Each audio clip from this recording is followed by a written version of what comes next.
DW Africa Link. Zimbabwe is shaking up its business landscape, and foreign-owned companies are feeling the impact. Under a new policy, they have just 3 years to hand over majority control to local owners. Is this a win for Zimbabwean entrepreneurs, or could it drive investors away?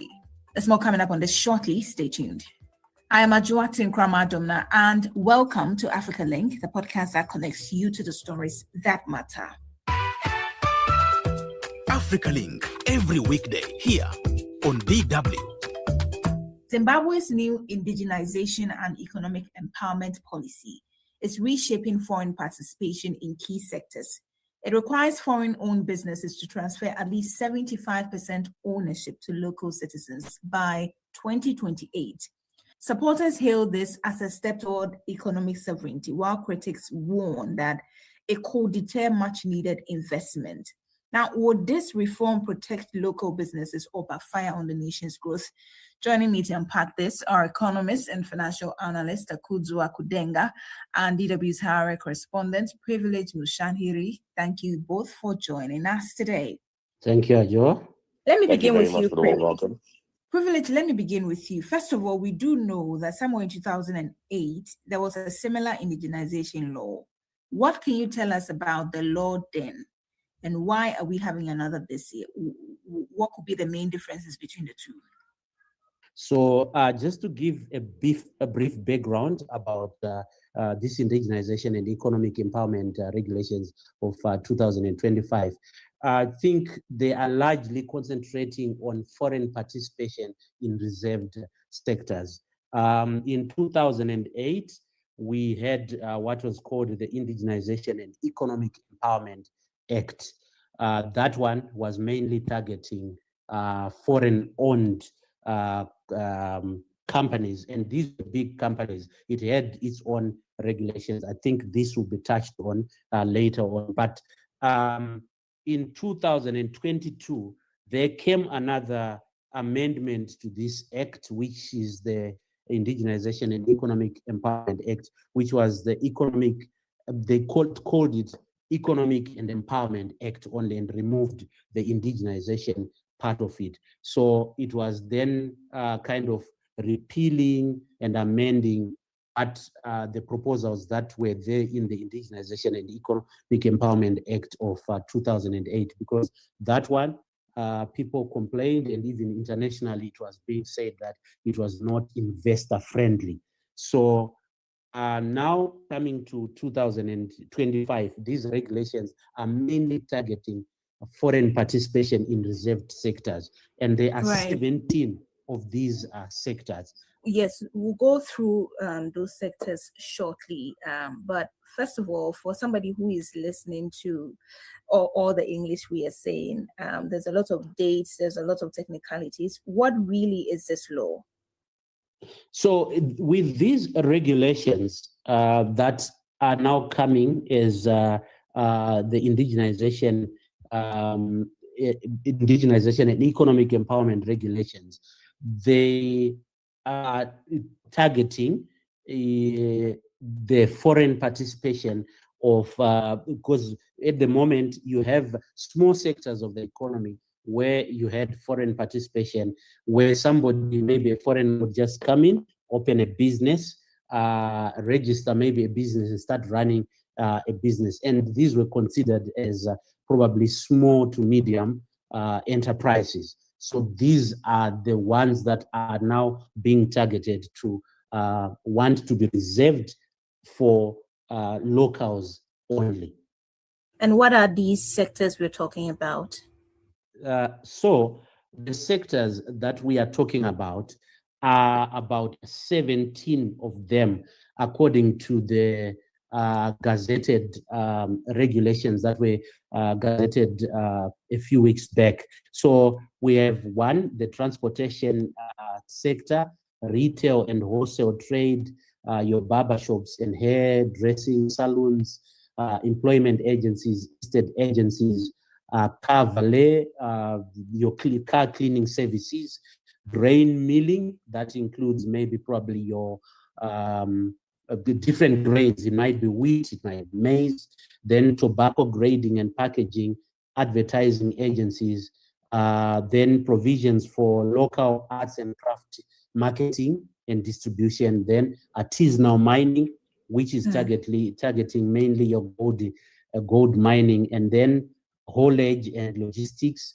bore drilling, clearing and customs, shipping and forwarding, and lastly, pharmaceutical retailing. These are the 17 sectors that have been targeted. Interesting. Let me come to you, Takuzwa. These sound like very everyday sectors that people rely on. What is going to be the immediate and medium to long-term impacts this particular policy is going to have on the retail economy and the large Zimbabwean economy? I think the two metrics that we can now look at to see the large to medium, small to medium effect would be looking at the capital growth that we're going to notice within the market or the constraint, as well as looking at stability. If you're looking at this policy, it's now targeting the areas that have been largely informalized due to the fact that foreign nationals have been able to come in from an advantage point of having foreign capital backing these sectors, which the locals could not compete with. So having that now come into place, it gives us the opportunity for locals to, one, formalize it into a sector where they could end up having support, which can be now government gazetted, as well as going into the tax brackets that they'll be actually now entering into, as well as having a longer term local capital wealth preservation that could be implemented.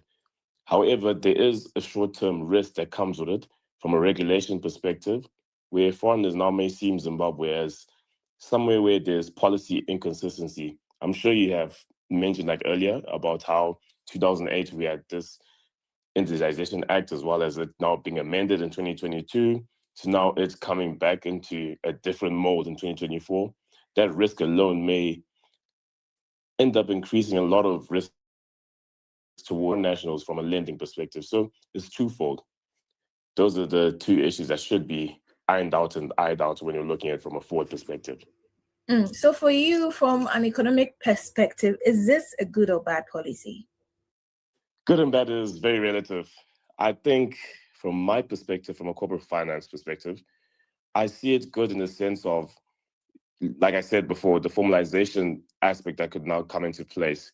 We've largely seen that a lot from the SME sectors, a lot of the money has now been going and circulating within the informal background and not coming towards the tax formalization point of view, which again has actually now constrained the country to a large extent. So that we can see a positive aspect from it. But again, the policy risk that comes from it is the bad.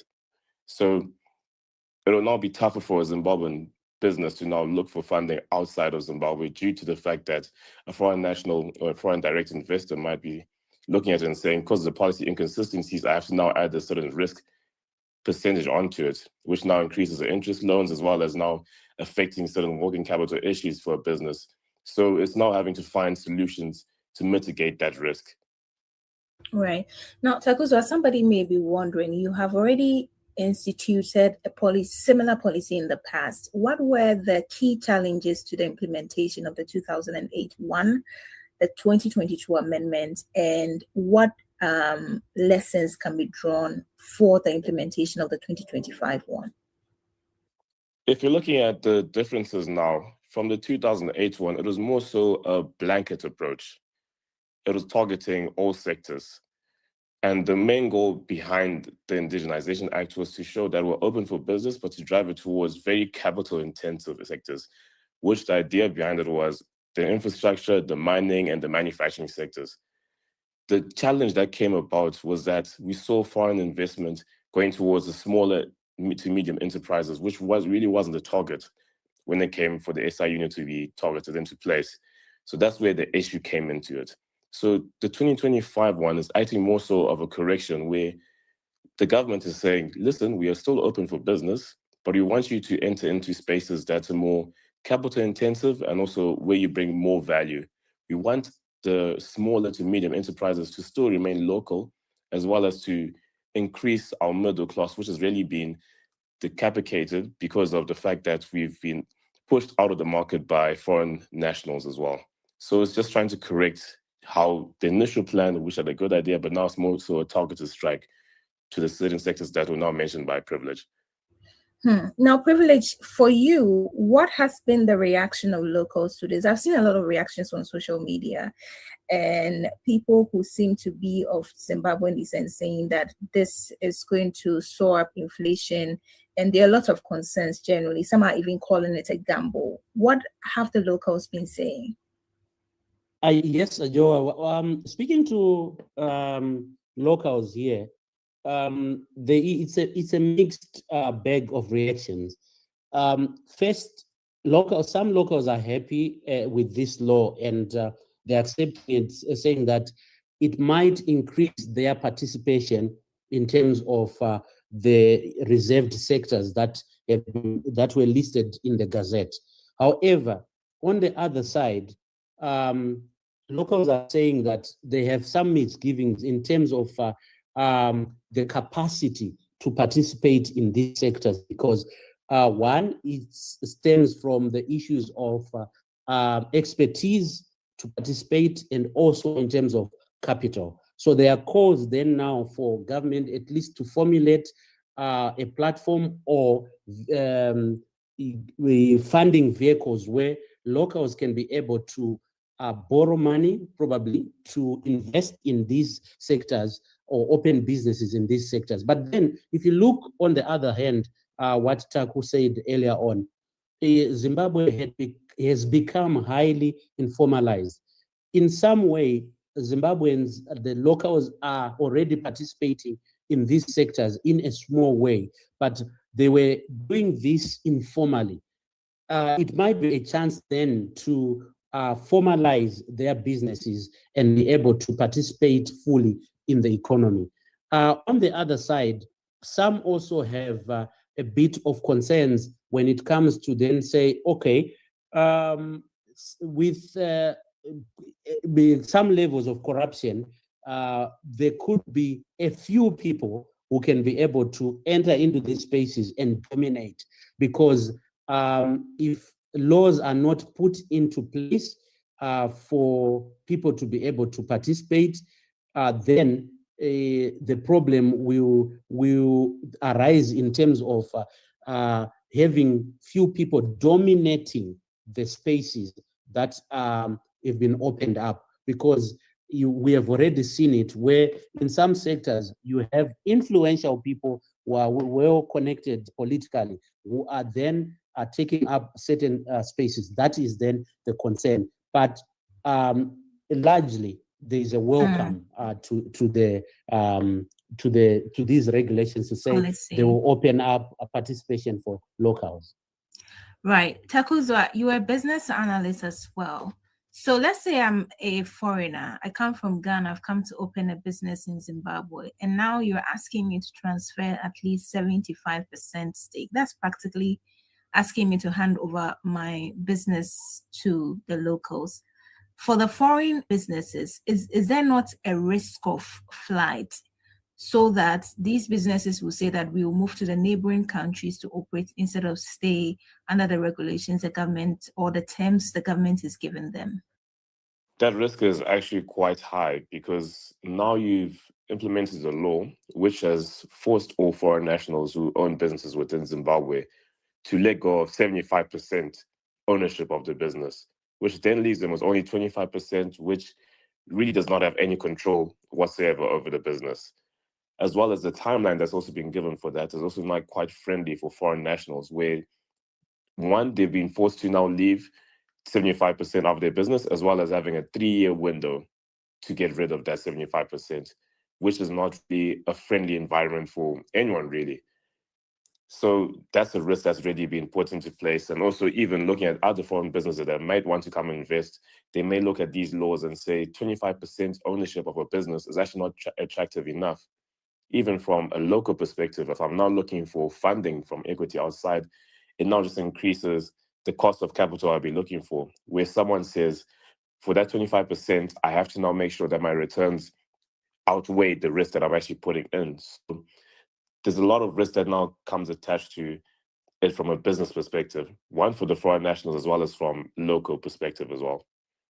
How can the government mitigate this risk? And if you are advising the government on what implementation measures they can adopt to make this whole policy, fair for people who are trading in the business environment, what would you tell the government?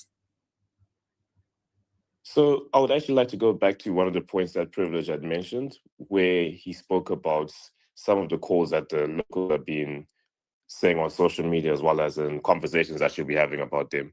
One of the main issues is having a funding for their opportunities that they can be taken. Firstly, the locals have to now be able to purchase the shares of the business that are now being flooding in the market. So there's really that lot of capital issue that we now need funding for. Secondly, there's also working capital that the local will now need for this business to actually be profitable. It's more than just buying the business, it's also making sure that's successful. So there's a capital issue that is now going to be at the forefront of this. The government now needs to implement an empowerment fund of sorts where a business is allowed to go in as well as apply for a loan that has actually got fair interest rates, or apply for funding with fair terms, not something that will shackle them and also affect their business in the long run. So that's one implementation that they need to do, as well as making sure that there's transparency when it comes to the business dealings behind it. It's one thing saying that foreign nationals have been told to sell their business, but then they can also have a local national who's just there as the face. So there's also transparency issues that are now going to be coming into place. But the main thing that I have to get right is capital, making sure it's available, making sure that it's viable, as making sure that the competitive nature is also attractive enough for me as a local to participate in. Privilege, let me come to you. Have there been signs of foreign businesses starting to pack up, or any fear among these people who are into retail? Have you seen any sign like that?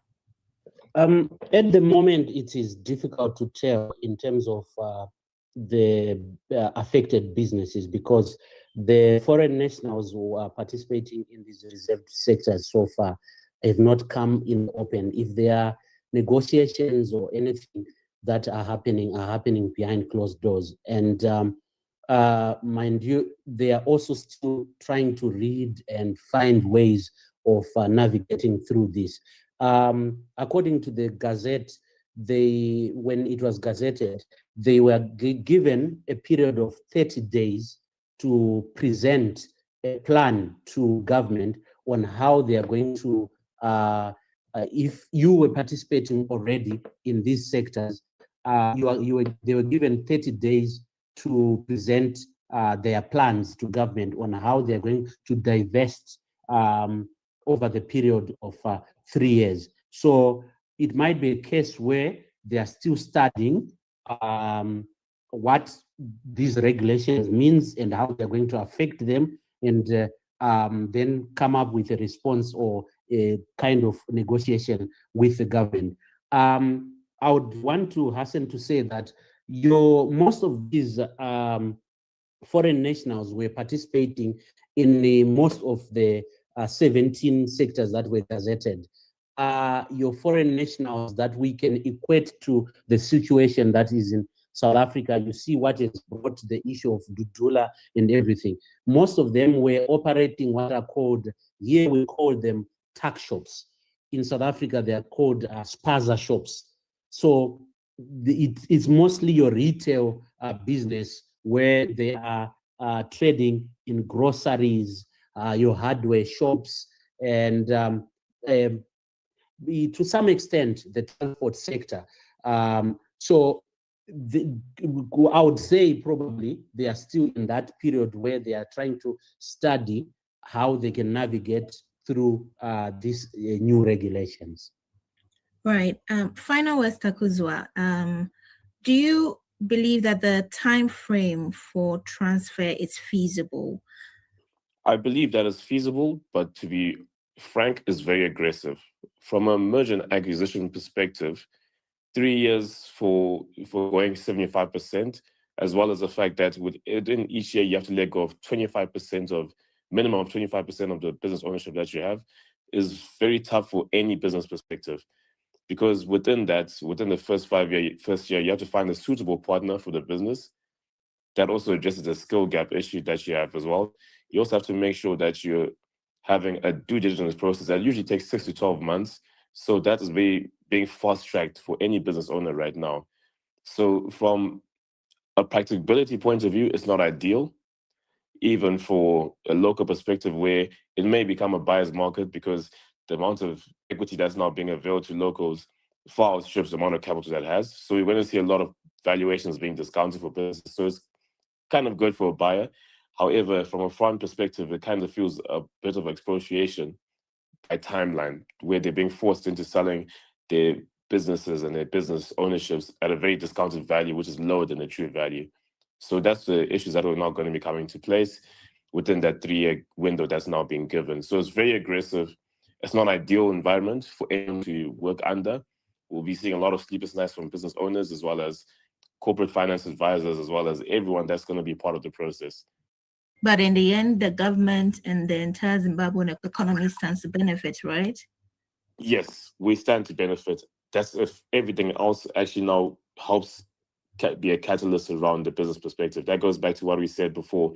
Whatever policies that come afterwards, have to make sure that they stimulate growth for this policy to work as well. It being an empowerment fund, it's also helping have other banks locally help them empower local business owners to actually take positions, giving them credit guarantees. All of this now needs to take place in order for it to be a tenfold beneficial point from an economic point of view. Thank you so much, Takuzwa Kudenga, for speaking with us. Privilege, let me come to you for your last words, 30 seconds. Looking at these regulations, they are good on paper. They can benefit locals, but the only concern is that government fixes the policy inconsistency issue. This law has come now almost 3 times, and to any investor who is looking from a distance, it shows a bit of confusion. So at the end of the day, everything, I think on paper it can be good, but there's need to harmonize these policies when they are coming up with them. Look at what did not work in 2008, 2022, and what can work now in 2025 when they are coming up with these new regulations.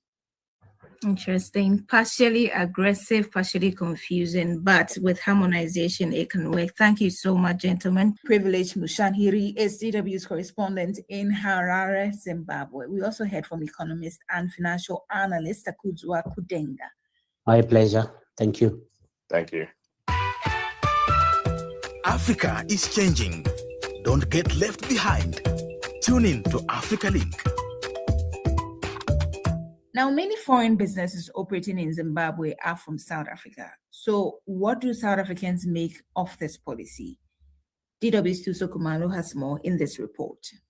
South African business owners operating in Zimbabwe are reacting with anxiety after Harare ordered foreign-owned firms in key sectors to transfer control to locals, requiring them to sell 75% of their shares to Zimbabwean citizens over the next 3 years at 25% each. Many South Africans who run bakeries, manufacturing firms, and service businesses across the border say the directive creates uncertainty over ownership, financing, and long-term viability.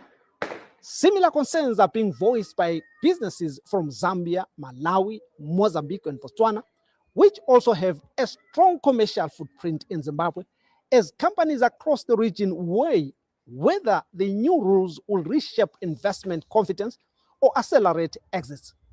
However, ordinary South Africans have welcomed Zimbabwe's stance, saying they wish the same to happen in their country. Ngicabanga ukuthi into enhle ukuthi iZimbabwe icabangele ination yawo. The local people will get jobs. They will come and do their businesses around there in Zimbabwe. So as the step that is being taken by the government of Zimbabwe, that is a good thing for the nation. Here in South Africa, yes, they need to reserve those businesses for South Africans, because South Africans, we are no longer having jobs. So we are struggling also. Zimbabwe's policy could redefine ownership and opportunity, but at what cost? Will it empower local enterprises or trigger an investor exodus? Time will tell if this gamble will really pay off. Share your thoughts with us on DW Africa Facebook page, listen on Spotify or wherever you get your podcast, and subscribe to our DW Africa YouTube channel so you never miss an episode. This show was co-produced and edited by Isaac Kalechi. I am Ajua Tinkrama Domina. Many thanks for listening.